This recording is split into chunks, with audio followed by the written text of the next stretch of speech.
Shalom. Welcome to Five Small Stones. We're in episode 12.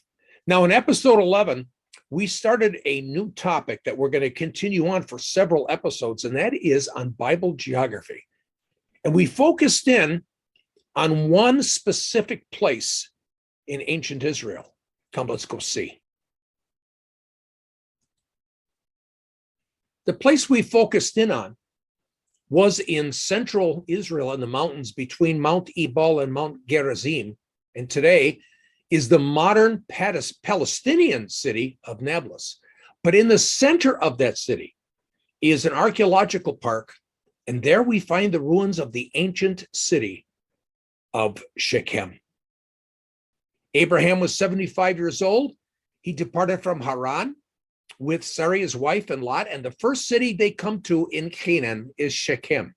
God tells him, I'm going to give you this land. And as a result, Abraham built an altar there to the Lord. And what's very interesting is something awesome occurred in Haran before they came here. Now, Haran's about 377 miles northeast of Damascus.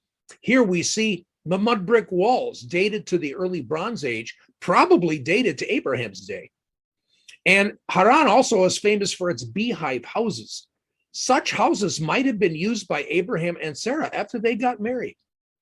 But here, God speaks to Abraham. Famous words. These words are explosive because they're for all mankind. So in Genesis 12, 1 through 3, we read, Now the Lord said to Abraham, Go forth from this country and from your relatives and from your father's house to the land which I will show you. I will make you a great nation, and I will bless you and make your name great. And so you shall be a blessing, and I will bless those who bless you, and the one who curses you I will curse. And in you all the families of the earth shall be blessed. So Abraham and Sarah and Lot, their nephew, and others, they leave Haran, probably took the main trade route to Damascus. From there, probably along the King's Highway, crossed the Jordan and entered Canaan. And their first stop there was Shechem. So the story goes on. Next, we're going to concentrate on Jacob, Abraham's grandson. We remember that Jacob deceived his father Isaac. And as a result, he had to flee. Why? Because Rebekah, his mom, overheard his brother Esau say that he was going to kill Jacob because of how he stole his birthright. And so where did Jacob end up? So he comes to Haran, to his uncle Laban's house, his mother's brother. There, we read in Genesis 29, he's on the journey. He meets a bunch of men at the well. They're from Haran. And later on, Rachel shows up at that well with their father's sheep because she was a shepherdess. He fell in love with Rachel, but as you remember, he had to marry Leah first, then Rachel. They had a bunch of kids. He was in service to his uncle Laban for 20 years.